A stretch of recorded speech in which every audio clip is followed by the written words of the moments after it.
नमस्कार दोस्तों, मैं आचार्य अरुण कुमार दीक्षित स्वागत करता हूं आप सभी का अपने YouTube चैनल भव्य ज्योतिष में। दोस्तों, आज की इस वीडियो में हम चर्चा करेंगे भवन व भूमि प्राप्ति के ज्योतिषीय योगों के बारे में कि भवन व भूमि प्राप्ति के ज्योतिषीय योग कौन कौन से होते हैं। देखिए, जब भी हमें जन्म कुंडली में किसी फल को देखना हो तो हमें 3 बिंदुओं को मुख्य रूप से देखना चाहिए। वो 3 बिंदु कौन कौन से हैं? पहला भाव, दूसरा भावेश, तीसरा कारक ग्रह। कि जब भी जन्म कुंडली में भाव, भावेश तथा कारक ग्रह वली स्थिति में हो, शुभता में हो, तो फल प्राप्ति में सहजता होती है, फल आसानी से प्राप्त हो जाता है। वहीं पर जब भाव, भावेश तथा कारक ग्रह निर्बल हो तथा अशुभता में हो तो फल प्राप्ति नहीं हो पाती है।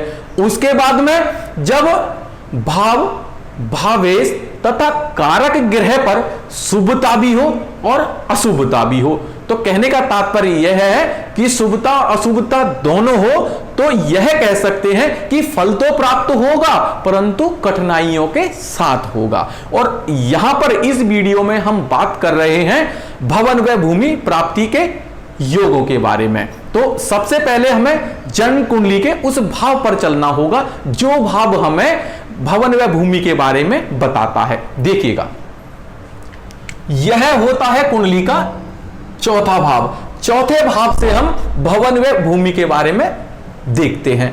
तो भवन व भूमि के बारे में देखने के लिए हमें चौथे भाव को देखना चाहिए, चौथे भाव के स्वामी ग्रह को देखना चाहिए, अर्थात जो राशि चौथे भाव में है उसका स्वामी ग्रह। उसके बाद में कारक ग्रह को देखना चाहिए।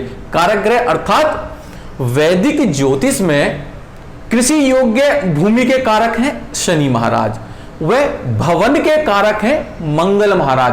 तो हमें चौथे भाव को, चौथे भाव के स्वामी ग्रह को तथा कारक को देखना चाहिए। और जब जन्म कुंडली में चौथा भाव, चौथे भाव का स्वामी ग्रह तथा कारक बली व शुभ स्थिति में हो तो हम यह कह सकते हैं कि फल प्राप्ति में सहजता होगी, फल आसानी से प्राप्त हो जाएगा। अगर इसको हम कुछ सरल रूप से बताने की कोशिश करें या जानने की कोशिश करें कि भवन व भूमि किसको चाहिए, जातक या जातिका को चाहिए, अर्थात जिसकी ये जन्म कुंडली है, जिसकी हम जन्म कुंडली पर चर्चा कर रहे हैं, तो उसके लिए हमें स्वयं पर जाना पड़ेगा, अर्थात लगन पर जाना पड़ेगा। लगन जातक या जातिका को बताता है। तो हम यह कह सकते हैं कि जब लगन या लग्नेश का संबंध चतुर्थ भाव के स्वामी ग्रह तथा कारक से बन जाए तो भवन व भूमि प्राप्ति के योग का निर्माण होता है और इस संबंधों को हमें देखना चाहिए। यहां पर हमने भवन व भूमि प्राप्ति के कुछ ज्योतिषीय योग लिखे हैं, अब उन पर चर्चा करते हैं। देखिएगा, पहला, जब लगन भाव का स्वामी अर्थात लग्नेश चतुर्थ भाव में बैठ जाए।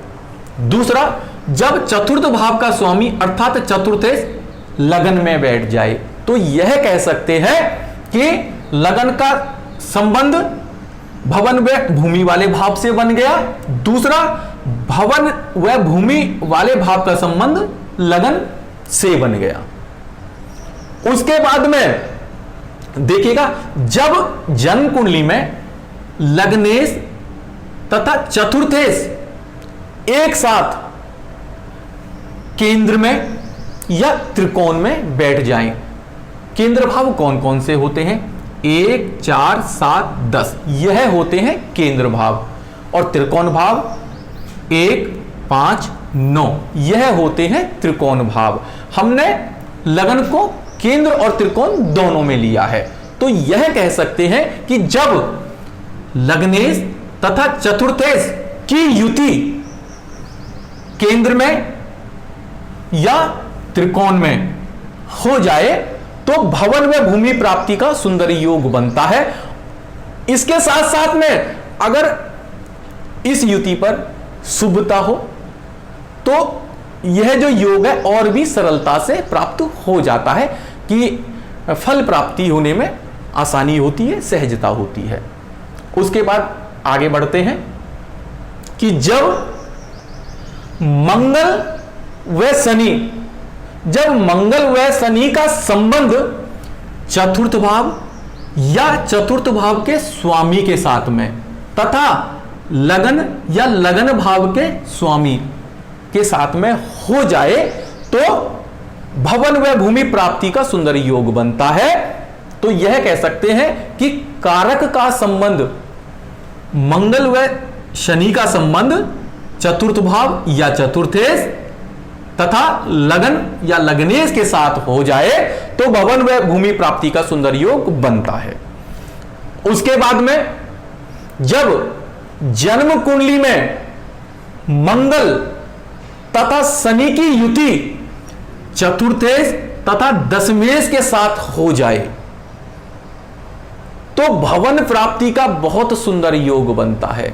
आप इसको किसी कुंडली में देखिएगा, जब कुंडली में मंगल तथा शनि की युति चतुर्थेश तथा दशमेश के साथ हो, अर्थात मंगल शनि चतुर्थेश तथा दशमेश एक साथ किसी भाव में बैठे हो तो उस व्यक्ति के पास में बहुत सारी भवन भूमि संपत्ति या भू संपत्ति होती है।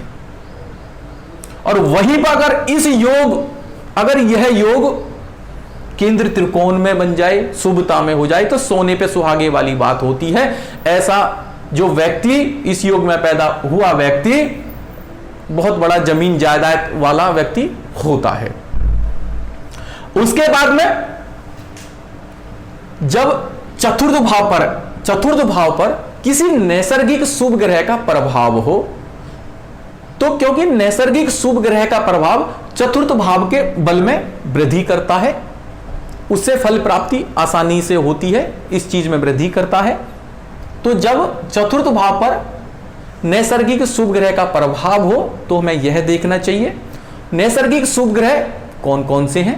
नैसर्गिक शुभ ग्रह में बृहस्पति, शुक्र, अकेला बुध तथा पक्षबली चंद्रमा।